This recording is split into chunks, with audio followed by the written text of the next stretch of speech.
Hello, we've seen and we've heard about the frustration over San Francisco's homeless crisis. It's made national headlines. And then you have business owners and neighbors. This is not a recession warning. This is the collapse already in motion.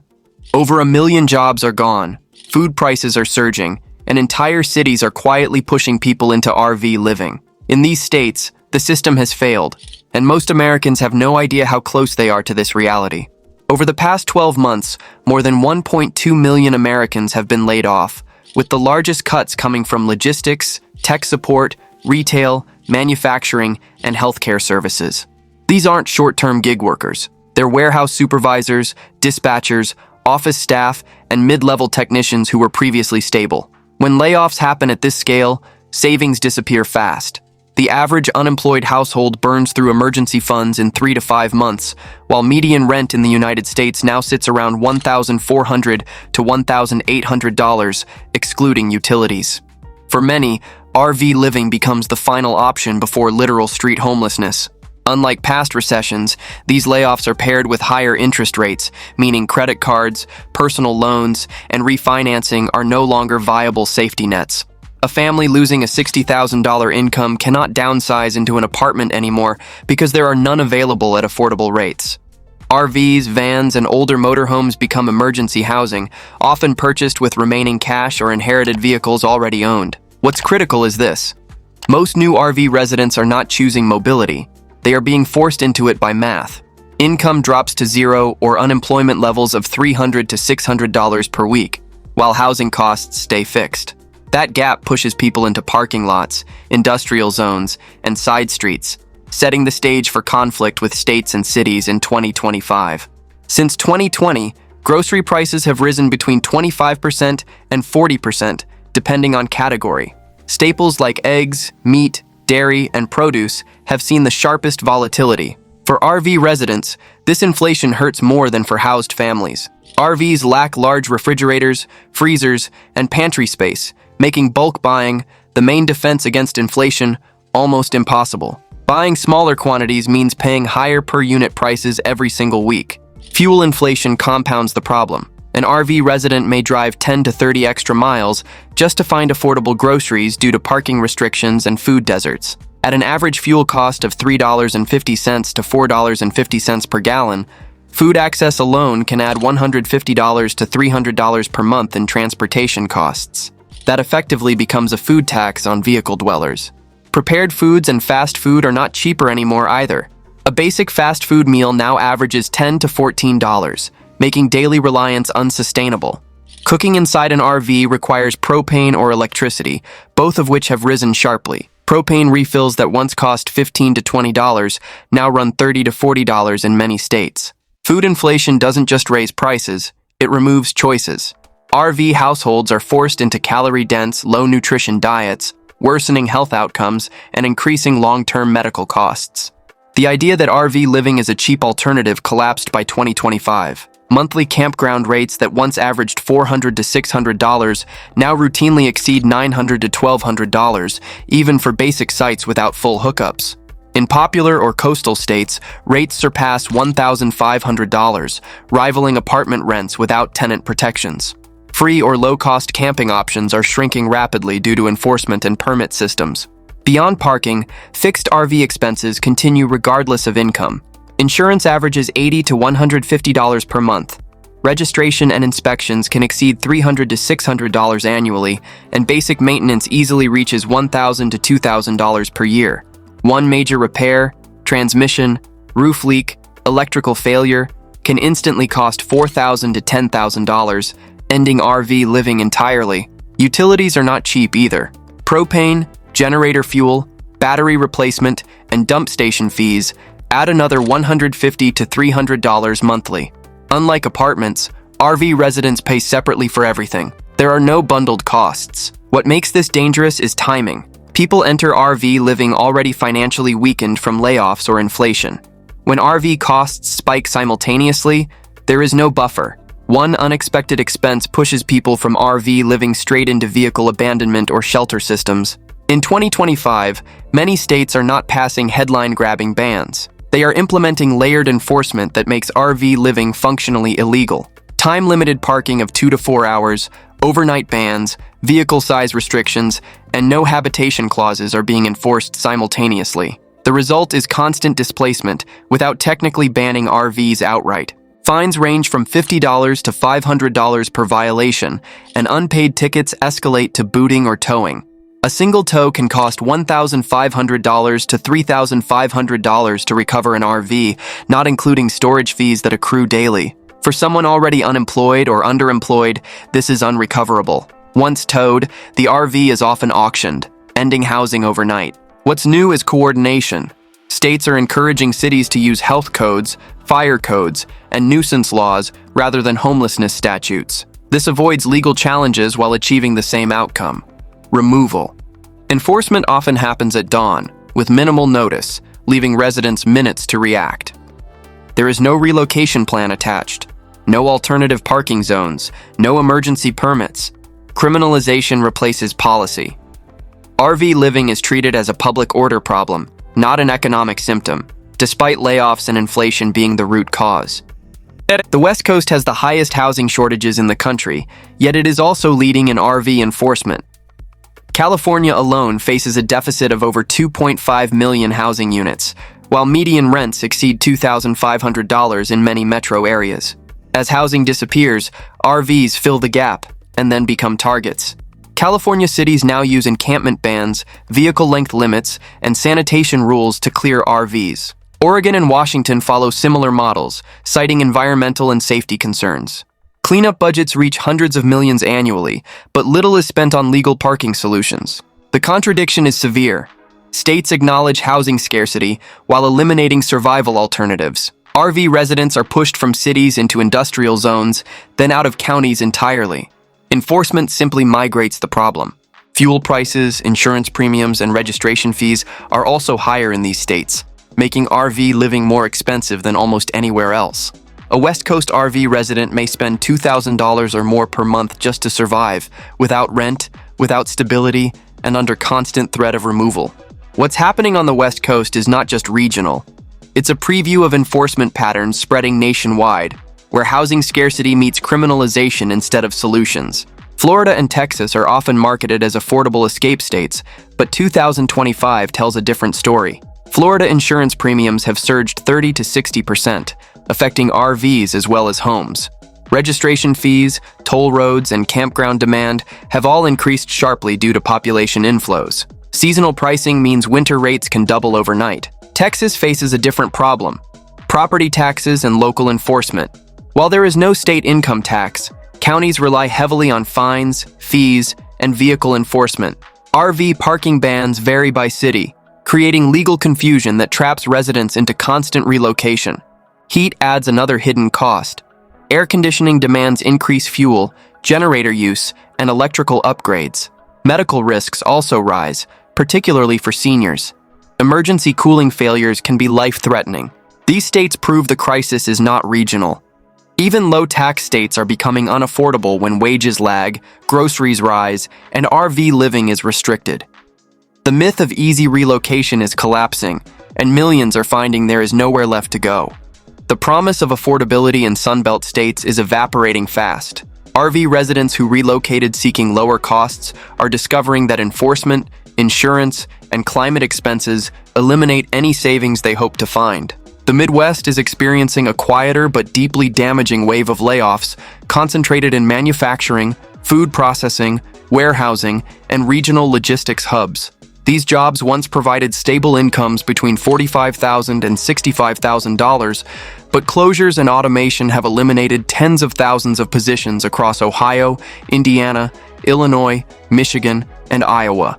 Unlike coastal layoffs, Midwest job losses come with limited reemployment options and significantly lower replacement wages, often $15 to $18 per hour. Housing has not adjusted downward. In many Midwest metros, rents have increased 20 to 35% since 2020, while wages stagnated. The result is a trap. Workers cannot afford rent, but also cannot afford to leave due to relocation costs, vehicle repairs, and fuel. RV living becomes a static survival strategy rather than a mobile one. What makes this region especially dangerous is winter exposure.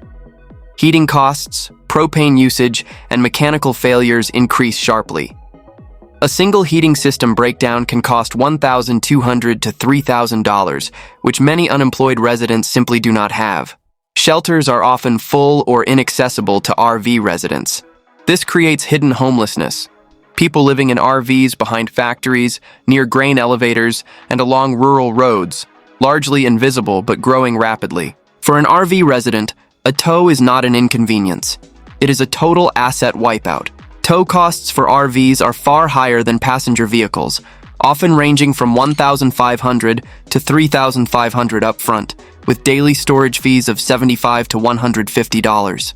After just 2 weeks, total recovery costs can exceed $5,000, which most RV residents cannot pay. Once unpaid, many jurisdictions allow auction after 30 to 45 days, regardless of personal belongings inside. Families lose housing, transportation, tools, medications, and documents all at once. Unlike renters, RV residents have no eviction process, no court date, and no tenant protections. TOWs often follow minor violations: overstaying a parking limit, expired registration due to job loss, or lacking a permit that doesn't exist. Enforcement is administrative, not criminal, yet consequences are irreversible. Data from city reports shows that over 60% of towed RVs are never reclaimed. This is not because residents abandon them. It's because recovery is mathematically impossible. Towing has become a silent method of forced displacement, removing RV residents from public view while permanently destroying their last form of shelter. The towing system effectively functions as extrajudicial eviction, eliminating housing without due process or appeal. Urban enforcement has reached saturation, so cities are shifting pressure outward. RV residents cleared from downtown areas are now being pushed into suburban industrial parks, commercial corridors, and unincorporated county land. This is not accidental. It spreads the crisis across jurisdictions, making accountability harder. Suburbs respond by copying urban bans, often faster and with fewer public hearings. Counties then follow with rural road restrictions and no parking zones. The result is constant forced movement, sometimes every 24 to 72 hours.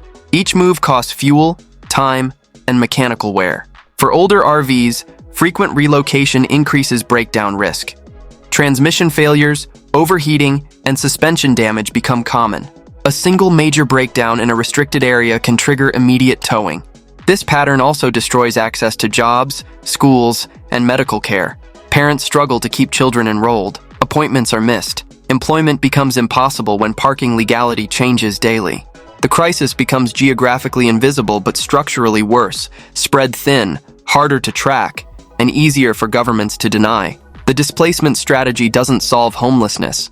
It just moves people beyond the boundaries where officials must acknowledge them, creating a permanent state of forced migration across jurisdictional lines. As enforcement expands, RV residents are pushed away from grocery stores and into areas without food access. Many suburban and industrial zones are food deserts, requiring long drives to reach affordable groceries. This adds fuel costs and time burdens to already unstable lives. Limited refrigeration forces frequent shopping. Instead of weekly trips, RV residents may shop every 2 to 3 days, increasing exposure to price swings. Fresh food spoils quickly in small fridges, wasting money. Charitable food programs are often inaccessible. Many pantries require proof of address, appointments, or daytime availability, all barriers for mobile residents. As a result, RV households spend a higher percentage of income on food than housed families, despite eating less. Malnutrition, especially among seniors and children, rises sharply. Cheap calories replace balanced diets. Health conditions worsen, increasing emergency room usage, a cost shifted back onto the public system. Food insecurity is no longer just about price. For RV residents, it's about physical access, enforcement geography, and forced mobility breaking basic supply chains. The intersection of displacement and food access creates a nutrition crisis that compounds every other challenge RV residents face, from health deterioration to childhood development impacts. Seniors represent one of the fastest growing groups living in RVs. Many rely on Social Security averaging $1,900 per month, which no longer covers rent, utilities, and medical costs. RVs become a last option after eviction or property tax increases. Fixed incomes do not adjust to inflation quickly. Grocery prices, fuel, insurance, and campground fees rise, but benefits lag. Seniors cannot simply work more to compensate. Medical equipment, prescriptions, and mobility limitations make frequent relocation dangerous. Heat exposure, cold stress, and medication storage become life-threatening issues. Missed doses, insulin spoilage, and oxygen access failures are increasingly reported by outreach workers. When seniors are towed or displaced, outcomes are severe. Many enter shelters that are ill-equipped for medical needs or end up on the street. This is not a fringe issue. It is a structural failure where aging Americans are being pushed out of every remaining survival option. The senior RV crisis reveals how inflation, enforcement, and fixed incomes converge into a perfect storm. Older Americans who worked their entire lives are now facing homelessness not through personal failure, but through systemic economic pressure that leaves no margin for survival on retirement benefits alone. One of the most overlooked realities of 2025 is the rise of fully employed families living in RVs. These are not unemployed households. They include warehouse workers, delivery drivers, teachers' aides, hospital support staff, and service technicians earning $18 to $26 per hour. On paper, they are working class. In reality, their income no longer matches housing costs. In many states, a family earning $45,000 to $60,000 still cannot qualify for rent that now exceeds $1,800 to $2,200 per month, especially with credit score damage from layoffs or medical debt. RV living becomes the only option that keeps children sheltered while parents keep their jobs. The instability is brutal. Parents must relocate frequently due to enforcement, disrupting school attendance and childcare arrangements. Kids do homework in vehicles. Internet access depends on cell signals and data caps. A single tow or breakdown can instantly eliminate both housing and the ability to commute to work.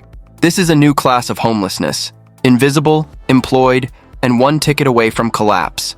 It exposes a system where work no longer guarantees shelter, even for families doing everything right. The working homeless are the clearest evidence that America's housing crisis has broken the basic economic contract. In 2025, at least 16 states are simultaneously tightening RV-related enforcement, creating a nationwide squeeze. This is not coincidence. It reflects pressure from housing shortages, public complaints, and municipal budget strain. States are giving cities broader authority to restrict parking, habitation, and vehicle size. What makes this unprecedented is coordination. When multiple states harden policies at once, RV residents lose the ability to relocate legally. Traditional escape routes disappear. One state's ban pushes people into another, which is already enforcing similar rules. Many of these changes happen quietly. Updated municipal codes, enforcement memos, or pilot programs that later become permanent. There are few public hearings and little media coverage. The effect is cumulative. Even compliant RV residents find it impossible to stay legal across jurisdictions. Paperwork requirements, permits, and inconsistent rules create traps that lead to citations and towing. This is how a national crisis forms, not through one law, but through many small restrictions stacking at the same time. The synchronized enforcement wave suggests communication between state and local governments, creating a coordinated elimination of vehicle dwelling options without acknowledging it as deliberate policy. RV residents are left with nowhere to turn as the legal map shrinks. Keeping an RV legal in 2025 is significantly more expensive than just a few years ago. RV insurance premiums have risen 20 to 50%, driven by repair costs, weather claims, and insurer exits from high-risk states. Miss one payment after a layoff, and coverage is canceled, instantly making the vehicle illegal to operate or park. Registration fees, emissions testing, and inspections also add pressure. Some states require annual inspections costing $100 to $300, while late registration penalties stack quickly. For someone living paycheck to paycheck, compliance becomes impossible. What's dangerous is enforcement timing. Officers often check insurance and registration first. Once lapsed, citations follow, escalating into tows. There is no grace period for financial hardship. Unlike homeowners or renters, RV residents must keep housing and transportation compliant at the same time. Failure in either category triggers total loss. This dual compliance burden is one of the fastest ways people fall from RV living into absolute homelessness. The compliance trap is especially cruel because it punishes poverty. A housed person whose car registration expires faces an inconvenience. An RV resident faces the loss of their home, creating a two-tier legal system based on housing status rather than the actual severity of the violation. Living under constant threat of enforcement creates severe psychological strain. RV residents report chronic anxiety, sleep deprivation, and hypervigilance, listening for knocks, engines, or flashlights at night. This stress is not temporary. It compounds over months and years. Mental health professionals describe this as mobile instability trauma. There is no sense of safety, no recovery period, and no predictable routine. Relationships fracture. Children struggle with focus and emotional regulation. Seniors experience accelerated cognitive decline. The lack of address creates barriers to healthcare, banking, and employment. Missed appointments and paperwork failures are common. This reinforces the narrative that RV residents are non-compliant, when the reality is systemic exhaustion. Stress also increases physical illness, raising public healthcare costs. Emergency rooms become the fallback system, far more expensive than prevention. This is not a lifestyle problem. It is a chronic stress environment created by policy, enforcement, and economic pressure converging at once. The mental health crisis among RV residents is invisible but profound, creating long-term trauma that will require years of treatment and support to address, costs that will eventually fall on public systems regardless of current enforcement priorities. What makes 2025 different is convergence. Layoffs are accelerating, grocery prices remain high, and RV living, the last pressure release valve, is being sealed off state by state. There is no offsetting force. Wages are not catching up. Housing supply is not expanding fast enough. Enforcement is increasing, not easing. Historically, Americans could adapt, move cities, downsize, live in vehicles temporarily. In 2025, those paths are closing simultaneously. RV living was never meant to absorb millions, yet it has. Now it's being dismantled without replacement. When survival options disappear, crises don't resolve quietly. They spill into emergency systems, healthcare, law enforcement, and social instability. The cost does not vanish, it multiplies. This is why 2025 matters, not because people suddenly failed, but because the system removed every remaining margin for error at the same time. The breaking point is not about individual hardship stories. It's about systemic collapse where every safety mechanism, from savings to unemployment benefits to vehicle dwelling, has been overwhelmed or eliminated simultaneously, leaving millions of Americans with no viable path forward and governments with no plan beyond enforcement and removal. The most dangerous part of this collapse is how quietly it's happening. Comment below if this feels familiar in your city, because what's coming depends on where you live. And in the next video, we reveal the policies and enforcement changes that could turn RV living illegal almost overnight. See you there.